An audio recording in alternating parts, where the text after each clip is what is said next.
नमस्कार, श्री स्वामी समर्थ. स्वागत आहे तुमचं माझे स्वामी या चॅनलवर. कशा आहात सर्व? मस्त ना? मस्तच राहा आणि स्वामी सेवा करत राहा. दिवाळीमधील महत्त्वाचा दिवस म्हणजे धनोत्रयोदशी. यावर्षी धनोत्रयोदशी 29 तारखेला मंगळवारी आहे.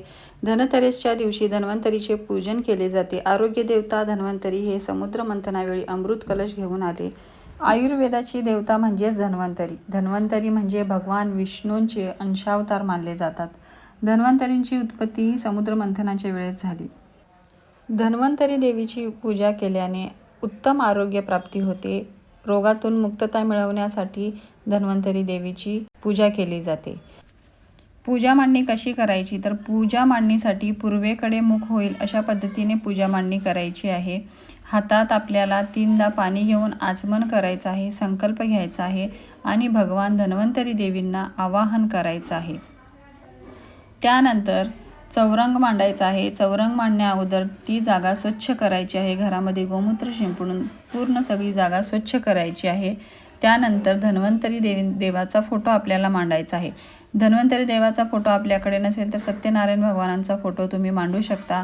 तोही तुमच्याकडे नसेल तर तुम्ही सुपारी ठेवून धन्वंतरी देवाची पूजा करू शकता.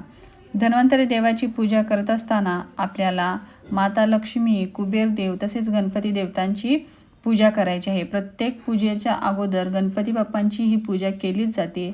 धनोत्रयोदशीच्या दिवशी आपल्याला पूजा ही प्रदोष काळात करायची आहे. प्रदोष काळ म्हणजे संध्याकाळी आपल्याला पूजा करायची आहे. 5:30 पावणे 6च्या नंतर तुम्ही पूजा करू शकता. 7 ते 7:30च्या अगोदर ही पूजा आपली व्हायला पाहिजे. तर प्रदोष काळामध्ये आपल्याला ही पूजा करायची आहे. तर सर्वात आधी आपल्याला चौरंग घ्यायचा आहे. चौरंग आपल्याला मांडण्या अगोदर घरामध्ये गोमूत्र शिंपडून सगळी जागा ती स्वच्छ करायची आहे. जिथे आपण पूजा मांडणार आहोत ती जागा स्वच्छ करून घ्यायची आहे. धन्वंतरी देवाचा फोटो तुमच्याकडे असेल तर तो तुम्ही पूजेमध्ये मांडू शकता. आता सगळ्यांकडे धन्वंतरी देवाचा फोटो असेल तर फारच चांगलं, पण आपण वर्षातून एकचदा धन्वंतरी देवाची पूजा करतो. तर मला नाही वाटत की प्रत्येक घरामध्ये धन्वंतरी देवाचा फोटो असेल. तर त्यासाठी तुम्ही सत्यनारायण महाराजांचा फोटो पूजेसाठी मांडू शकता. तोही तुमच्याकडे नसेल तर सुपारी ठेवून तुम्ही धन्वंतरी देवाचं आवाहन करून ती सुपारी तुम्ही पूजेमध्ये ठेवू शकता. तर अशा प्रकारे धन्वंतरी देवाचं आवाहन करून आपल्याला फोटोची मांडणी करायची आहे किंवा फोटो आपल्याला पूजेमध्ये ठेवायचा आहे. तर कुठलीही पूजा करण्या अगोदर सर्वात आधी गणपती बाप्पांची पूजा केली जाते, त्यांचं आवाहन केलं जातं. तर त्यामुळे आपल्याला गणपती बाप्पांची मूर्ती ह्या पूजेसाठी लागणार आहे. गणपती बाप्पांची मूर्तीची पूजा आपल्याला करायची आहे आणि तीही या चौरंगावर आपल्याला स्थापन करायची आहे. कुठलीही मूर्ती स्थापन करत असताना सर्वात आधी अक्षता वाहून त्यावर हळदी कुंकू वाहून मगच ती मूर्ती आपल्याला त्यावर ठेवायची आहे. तांदळाचं आसन प्रत्येक मूर्तीला द्यायचं असतं, तर ते त्यांचं आसन असतं. तर सर्वात आधी तांदूळ आणि हळदी कुंकू वाहून आपल्याला त्यावर मूर्ती ठेवायची आहे. मंगल कलश हे खूप शुभ मानलं जातं. तर पूजेमध्ये मंगल कलशाची पण स्थापना करायची आहे. मंगल कलश स्थापन करत असताना त्या तांब्यावर हळदी कुंकवाची 5 बोटे ओढायची आहेत. त्या पाण्यामध्ये आपल्याला हळदी कुंकू, अक्षता, फुले आणि 1 नाणं आपल्याला त्या पाण्यामध्ये टाकायचं आहे आणि त्यावर नारळ स्थापन करायचं आहे. विड्याची पाने असेल तर विड्याची पाने तुम्ही ठेवू शकता किंवा आंब्याची पाने त्यावर ठेवायची आहेत आणि त्यावर नारळ ठेवून मंगल कलश आपल्याला घरामध्ये स्थापन करायचं आहे. त्यानंतर माता लक्ष्मीची मूर्ती तुमच्याकडे जर असेल तर त्यावर तुम्हाला अभिषेक करायचा आहे. अभिषेक करत असताना श्रीसूक्त म्हणून तुम्हाला अभिषेक करायचा आहे. तुमच्या इच्छेनुसार तुमच्या म्हणजे सवडीनुसार तुम्हाला जेवढ्या वेळा श्रीसूक्त म्हणायचं आहे तेवढ्या वेळा श्रीसूक्त म्हणून तुम्ही अभिषेक घालू शकता. अभिषेक घालून झाल्यानंतर मूर्ती स्वच्छ पुसायची आहे. त्याला हळदी कुंकू लावून अक्षतावर हळदी कुंकू वाहून आपल्याला ती मूर्ती स्थापन करायची आहे आणि गणपती बाप्पांना नैवेद्य ठेवायचा आहे. गणपती बाप्पांना गुळ खोबऱ्याचा नैवेद्य ठेवायचा आहे आणि माता लक्ष्मीला धने आणि गुळ ह्याचा नैवेद्य धनत्रयोदशीच्या दिवशी दाखवला जातो. तर माता लक्ष्मीला धने आणि गुळ याचा नैवेद्य तुम्ही ठेवू शकता. गोड पण तुम्ही काही करून या दिवशी ठेवू शकता. मिठाई ठेवू शकता किंवा एखादी खीर बनवून तुम्ही माता लक्ष्मीला अर्पण करू शकता.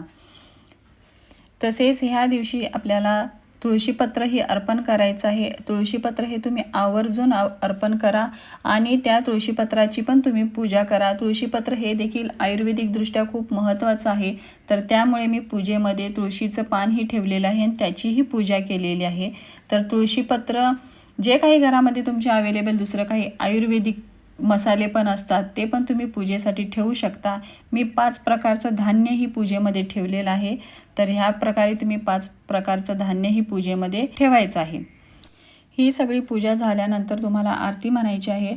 आरती सर्वात आधी गणपती बाप्पांची, नंतर लक्ष्मी मातेची आणि नंतर धन्वंतरी देवताची आरती तुम्हाला म्हणायची आहे. आणि ही सगळी पूजा करत असताना तुम्हाला एक मंत्र म्हणायचा आहे. तो मंत्र असा आहे, ओम श्री धन्वंतरे नमः, ओम श्री धन्वंतरे नमः, ओम श्री धन्वंतरे नमः.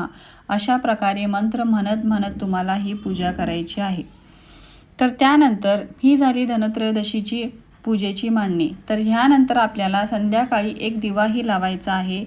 हा दिवा दाराच्या बाहेर आपल्याला ठेवायचा आहे. दक्षिण दिशेकडे तोंड करून ठेवायचा आहे. त्या दिव्याची वात चारी बाजूंना असायला पाहिजे. चारी दिशांनी ती वात आपल्याला लावायची आहे आणि तो दिवा प्रज्वलित करायचा आहे आणि तो दिवा दाराच्या बाहेर ठेवायचा आहे. हा दिवा आपल्याला यमदेवाला अर्पण करायचा आहे. तर हा दिवा आपल्याला बाहेर लावायचा आहे दक्षिण दिशेकडे तोंड करून. हा दिवा प्रज्वलित करत असताना त्यामध्ये तुम्ही 1 रुपयाचा कॉईनही टाकून दिवा प्रज्वलित करू शकता. दिव्यालाही आपल्याला अक्षता, हळद, कुंकू वाहून मग त्यावर दिवा ठेवायचा आहे. पंतीला आपल्याला चारी बाजूनी हळदी कुंकू लावून घ्यायचा आहे. फुले अर्पण करायची आहेत आणि मग आपल्याला तो दिवा यमदेवाला समर्पित करायचा आहे. बाहेर आपल्याला तो दिवा दाराच्या बाहेर लावायचा आहे. तर अशा प्रकारे आपल्याला धनोत्रयाच्या दिवशी पूजा करायची आहे. आपल्या आयुष्यात सगळ्यात जास्त जपण्यासारखी गोष्ट असते ती म्हणजे आपले आरोग्य. पैसा, संपत्ती, मान, सन्मान हे सगळे जरी आपण गमावले तरी ते परत मिळवता येतात. मात्र आरोग्य ही एक अशी गोष्ट आहे जी एकदा गमावली तर परत आपल्याला मिळवणं फार कठीण आहे. सर्दी, ताप, डोकेदुखी, पोटदुखी अशा समस्या अधूनमधून आपल्या सगळ्यांना येतच असतात. तर त्याकडे लक्ष द्यायला हवं. धन्वंतरी पूजन करताना त्यांच्या आयुधांचा पुनश्च वेगळा विचार आपण नक्की करायला हवा. धन्वंतरीच्या आयुर्वेदशास्त्रात वर्णन केलेल्या व्यक्ती, प्रकृती, देश, चालानुसार जीवनशैलीचे आचरण करून, ऋतुचर्या, दिनचर्येचे पालन करून निरनिराळ्या वनस्पतींचे रोग निवारणार्थ शरीर, मन, समाज शुद्ध निरोगी ठेवण्याचा प्रयत्न करावा. तर या दिवशी धन्वंतरींच्या या आयुर्वेदाचा विचार आपल्या देशातील लोक गेल्या काही वर्षापासून करत आहेत, हजारो वर्षापासून करत आहेत. तर तीच परंपरा, तीच चालीरीती आपण पुढे जपून पुढे करत आहोत. तेव्हा ही दीपावली सर्वांना सुख, समृद्धी, भरभराटीची आणि उच्च विचार आणि आरोग्य देणारी जावो हीच धन्वंतरी चरणी प्रार्थना करते. स्वामींच्या चरणी प्रार्थना करते. आजचा व्हिडिओ तुम्हाला कसा वाटला नक्की कमेंट करा. व्हिडिओ आवडला असेल तर चॅनलला लाईक, शेअर आणि सबस्क्राईब करा आणि छान छान कमेंट करा. तोपर्यंत सर्वांना श्री स्वामी समर्थ.